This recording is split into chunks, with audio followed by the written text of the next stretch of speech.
কাছে প্রার্থনা করি আল্লাহ তাআলা আমাদের দেশ নেত্রী খালেদা জিয়াকে, জিয়াউর রহমানকে জান্নাত ফেরদৌস দান করুক। প্রিয় দেশবাসী, আমরা হতভাগা হব না। আমাদের দেশনেত্রী খালেদা জিয়া এবং আল্লাহর মাল আল্লাহর কাছে চলে গেছে। আল্লাহর কাছে আমরা এটাও দোয়া করি আল্লাহকে তার জান্নাত বাসী করে। প্রিয় দেশবাসী, আজ আমরা এমন একটা সময়, আমাদের দেশের অভিভাবক আমাদের জন্য, দেশের জন্য, দেশের মানুষের জন্য একটা বিরাট একটা মানে একটা সমস্যা করার চেষ্টা করবে ফেসিবাদীরা। আমরা কোনো ফেসিবাদী অন্য কোনো অপকর্ম থেকে আমরা কান দিব না। আমরা জিয়াউর রহমানের, খালেদা জিয়ার আদর্শমান 17-18 বছরের ভিতরে আমাদের দলকে কেউ ভাঙতে পারে নাই। ইনশাল্লাহ বাংলাদেশ যতদিন থাকবে খালেদা জিয়া অমর থাকবে, বাংলাদেশ যতদিন থাকবে জিয়াউর রহমান অমর থাকবে, বাংলাদেশ যতদিন থাকবে তারেক জিয়ার নাম থাকবে, বাংলাদেশ যতদিন থাকবে জাইমা রহমান সারা জীবন থাকবে। প্রিয় দেশবাসী, আমরা খালেদা জিয়ার সমতার পরে ইনশাল্লাহ আমরা দেশ নায়ক তারেক জিয়ার জন্য আমরা শক্তিশালী ভাবে ভোটের জন্য ইনশাল্লাহ ব্যালটের মাধ্যমে আমরা দেখাই দিব ফেসিবাদীকে যে এখনো খালেদা জিয়া যদিও দুনিয়াতে না থাকে, খালেদা জিয়ার অনুসরণ, খালেদা জিয়ার আদর্শ বাংলাদেশের 18 কোটি মানুষের কাছে ইনশাল্লাহ আছে। আমরা ফেব্রুয়ারি মাসের 12 তারিখে ব্যালটের মাধ্যমে, ভোটের মাধ্যমে সবাই আমরা এই দেশের জনগণ বিশ্ববাসীকে দেখাই দিবে খালেদা জিয়া এমন একটা দল, বিএনপি এমন একটা দল, এই দল সারা জীবন কিয়ামত পর্যন্ত যতদিন পর্যন্ত বাংলাদেশ থাকবে এই দল, এই মানুষ সারা জীবন এই দলকে অনুসরণ করবে। প্রিয় দেশবাসী, আপনারা খালেদা জিয়ার জানাজায় ইনশাল্লাহ আপনারা বিশাল ভাবে যত মানুষ আছেন সবাই একত্রে আমরা খালেদা জিয়ার জন্য দোয়া করি, খালেদা জিয়ার জানাজার জন্য দোয়া করি। ইনশাল্লাহ আমরা দেশ নায়ক তারেক রহমানকে শক্তিশালী করব ভোটের মাধ্যমে, ব্যালটের মাধ্যমে, বিপুল ভোটে এককভাবে ইনশাল্লাহ আমরা ক্ষমতা বিজয় হবে। ইনশাল্লাহ জিয়াউর রহমানের আদর্শ, খালেদা জিয়ার আদর্শ আমরা অনুসরণ করি, তারেক জিয়াকে, জাইমা রহমানকে আমরা শক্তিশালী করি। আপনাদের কাছে, সবার কাছে, দেশবাসীর কাছে খালেদা জিয়ার জন্য, জিয়াউর রহমানের জন্য, তারেক জিয়ার জন্য, জাইমা রহমানের জন্য দোয়া চাইলাম এবং সবাই একটু একটু করে যার পক্ষে যতটুকু সম্ভব ইনশাল্লাহ আমরা সবাই দেশের জন্য, দেশের মানুষের জন্য খালেদা জিয়ার অনুসরণ করি, আমরা দেশের জন্য কাজ করি, আমরা দেশের মানুষকে কিভাবে ভালো রাখবো আমরা জাতীয়তাবাদী সেই ব্যবস্থা করব। আমরা খালেদা জিয়ার দল, আমরা জিয়াউর রহমানের দল, আমরা দেশের মানুষের পাশে থাকবো, আমরা দেশের মানুষের জন্য কাজ করব। আমরা নিঃস্বার্থে কে কি পাইলাম কে কি পাইলাম না আমরা সেই চিন্তা করবো না। আমরা বাংলাদেশ জাতীয়তা পার্টি বিএনপি, আমরা বিএনপির জন্য আমরা কাজ করে দেব। আপনারা জানতে পারেন আমি এই 90 সালের থেকে রাজনীতি করি, জীবনে কোনো দলের জন্য কোনো পদ চাই নাই, পদবি চাই নাই, দলের জন্য কাজ করে দিয়েছি, দলের জন্য আমি পরিশ্রম করে গেছি। আমার গ্রাম মুরমা, পোস্ট মিরকাদিম, থানা, জেলা মুন্সিগঞ্জ। আমি মুন্সিগঞ্জের থেকে আমার গ্রামের 2টা ছেলে আকবরকে খোয়াইছি বেশিবাদীর আমলে। হ্যাঁ, আমি মিরকাদিম পৌরসভা, ইব্রাহিম ব্যাপারী মিরকাদিম পৌরসভা, গ্রাম মুরমা, পোস্ট মিরকাদিম, থানা, জেলা মুন্সিগঞ্জ। আমার গ্রামের আকবর মারা গেছে এবং শাওন 23 সালে মুক্তারপুরে গুলি মারা গেছে।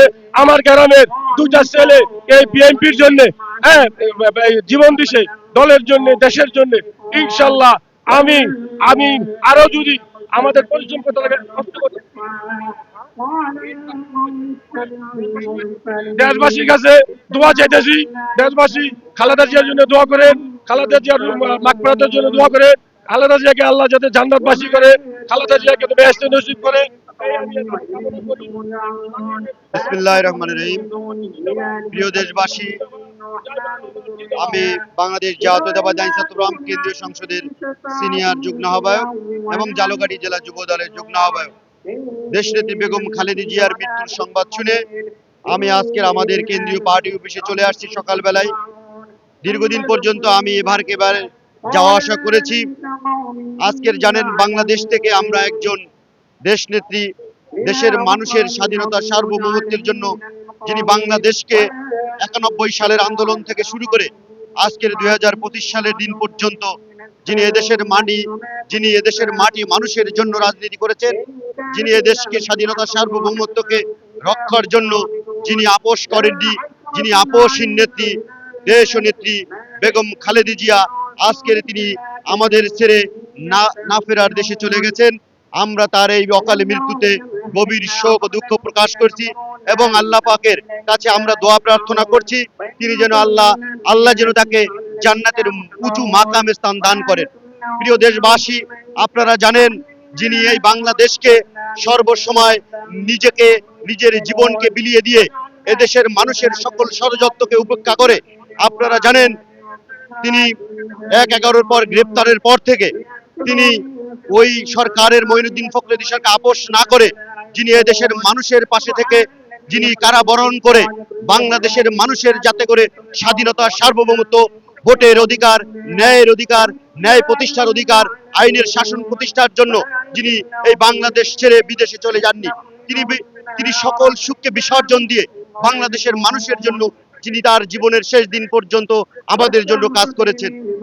প্রিয় দেশবাসী, আপনারা জানেন এই ফ্যাসিবাদী সরকারের, শেখ হাসিনা সরকারের গ্রেপ্তারের পর থেকে তার বিভিন্নভাবে আমরা আমাদের আইনজীবী সংগঠন, বাংলা জাতীয়তাবাদী দল বিএনপি সহ সকল অঙ্গ সংগঠন এই ফ্যাসিবাদী সরকারের কাছে আমরা বারবার উদ্যত আহ্বান জানিয়েছিলাম আমাদের দেশনেত্রী বেগম খালেদা জিয়ার চিকিৎসার প্রয়োজন। আমরা আবেদনও করেছিলাম, কিন্তু এই ফ্যাসিবাদী শেখ হাসিনা তার আমাদের আবেদনকে গ্রহণ করেননি।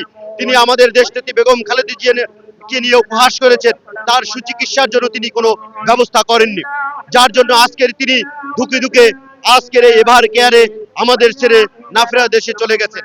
তিনি যদি চিকিৎসা নিতে পারতেন, হয়তো আল্লাহ পাক আমাদের মাঝে, বাংলাদেশের মাঝে তাকে হয়তো জীবিত রাখতেন এবং তিনি এদেশের মানুষের জন্য, এই বিশ্বের জন্য তিনি কাজ করে যেতে পারতেন।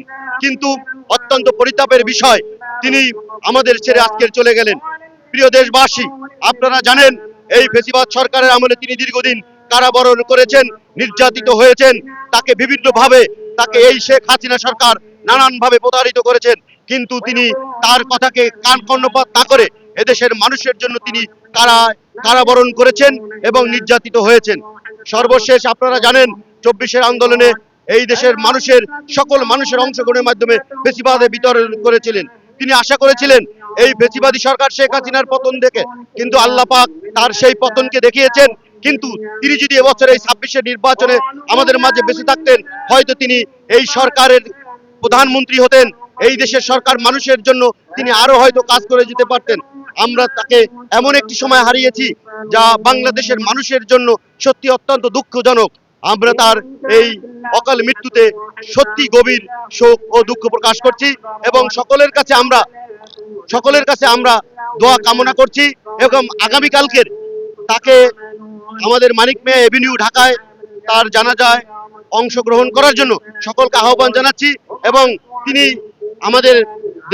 আমাদের শহীদ প্রেসিডেন্ট জিয়াউর রহমানের যে কবরস্থ তার পাশেই তাকে সমাহিত করা হবে। আমি সকলকে উদ্যত আহ্বান জানাবো, আপনারা আগামীকালকের জোহরের নামাজের পর যে জানাজা অংশগ্রহণ হবে সেটা স্মরণকালের জন্য বাংলাদেশের সর্ববৃহৎ জানাজা হবে বলে আমি আশা করি এবং আমি প্রত্যাশা করি। সকলকে ধন্যবাদ। আসসালামু আলাইকুম ওয়া রাহমাতুল্লাহ।